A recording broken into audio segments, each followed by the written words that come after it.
ሰላም ኢትዮጵያውያን ከአሚኮ ዲጂታል ሚዲያ የሰው ሰራሽ አስተውሎት ዜናዎችን ይቀርባሉ። ተስፋ ነኝ። ህዝቡ የሚያነሳቸውን የልማትና የመልካም አስተዳደር ጥያቄዎችን ለመመለስ በትኩረት እየተሰራ መሆኑን ምክትል ርዕሰ መስተዳድር ዶክተር አብዱ ሁሴን ተናገሩ። በሰሜን ወሎ ዞን ዋድላ ወረዳ በኮን ከተማ ህዝባዊ ውይይት ተካሂዷል። የአማራ ክልል ምክትል ርዕሰ መስተዳድር ዶክተር አብዱ ሁሴን የሊቃውንት መፍለቂያ ከሆነው የዋድላ ህዝብ ጋር ለመመካከር መገኘት ደስታን ይፈጥራል ብለዋል። የዋድላ ወረዳ ህዝብ የአስተዳደርና የአመራር ብልሃትን ከቤተ እምነት መዋቅር ጀምሮ በውል የሚገነዘብ መሆኑንም ገልጸዋል። ህዝቡ የሚያነሳቸውን የልማትና የመልካም አስተዳደር ጥያቄዎችን ለመመለስ በትኩረት እየተሰራ መሆኑንም ተናግረዋል።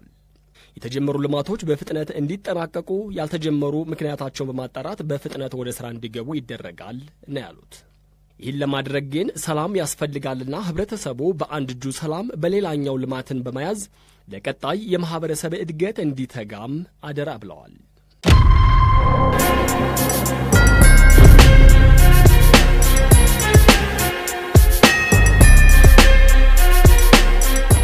የትምህርት ዘርፉን ማገዝ የልጆችን የወደፊት ዕጣ ፈንታ ማገዝ ነው። በአማራ ክልል በትምህርት ዘርፉ ያጋጠመውን ጉዳት ለመቀነስና የትምህርት ዘርፉን ለማነቃቃት የአማራ ክልል ትምህርት ቢሮ ከትምህርት ሚኒስቴር ጋር በመተባበር ከድጋፍ አድራጊ ድርጅቶች ጋር በአዲስ አበባ ውይይት አድርጓል።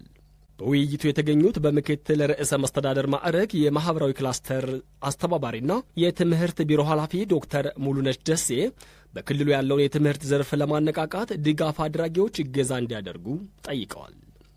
በትምህርት ቁሳቁስ አቅርቦት በኩልም ድጋፍ እንዲደረግ ያሳሰቡት ዶክተር ሙሉነሽ ተማሪዎች በቤታቸው ሆነው በዲጂታል በመታገዝ መማር የሚችሉበት ሁኔታ እንዲፈጠሩ እገዛ ማድረግ እንደሚገባም አስታውቀዋል።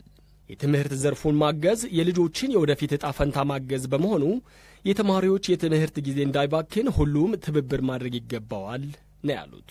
አማራ ሚዲያ ኮርፖሬሽን ለህብረተሰብ ለውጥ እንተጋለን።